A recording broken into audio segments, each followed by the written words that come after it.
We begin with breaking news from Ukraine, where Russia has launched a major daytime air assault, killing at least 20 people and injuring dozens. President Zelenskyy says 40 missiles targeted cities across the nation. We're now hoping to look at live images. There they are from outside a children's hospital in the capital, Kyiv, which has been damaged in the strikes. Rescuers are now searching for people trapped under the rubble. We can see them there. The city's mayor says it's one of the worst attacks since Russia's full-scale invasion of Ukraine. Well, let's cross straight over to our correspondent, Nick Conley, who is in Kyiv. Nick, what else do we know about these strikes? So currently authorities here talking of 8 casualties, although those numbers set to rise. That's the expectation here. More than 20 injured. Pretty extraordinary pictures of huge numbers of people, civilians as well as professionals, trying to go through the rubble of that children's hospital. Also energy infrastructure attacked, residential buildings, industrial sites.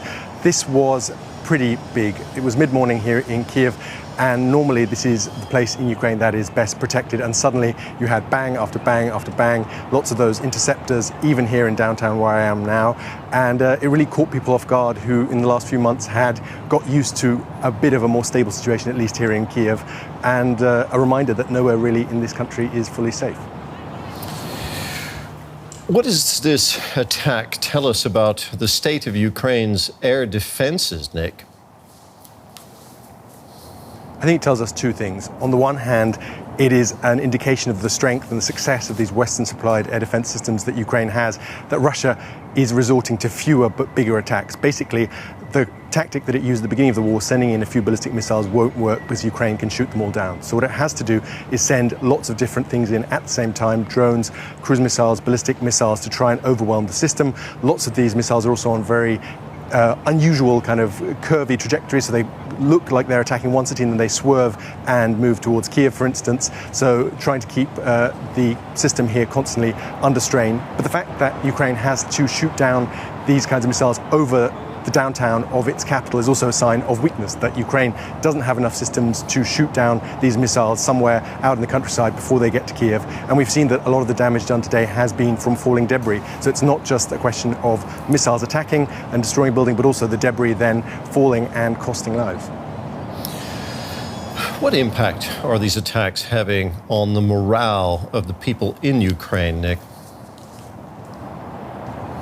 Well, certainly it is, something that sets everyone's pulse racing.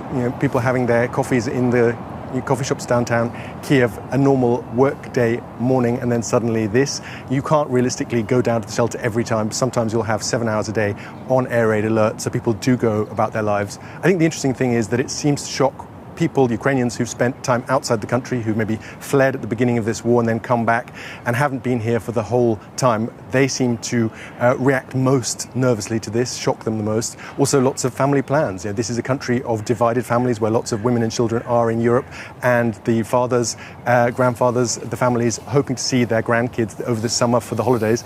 And you hear stories of lots of people cancelling those trips, saying, I can't reasonably bring my child out of safety from Germany, say, to Ukraine, because this risk is just not something you can avoid anywhere. Nick, thank you very much. That was our correspondent, Nick Conley, in the Ukrainian capital, Kyiv.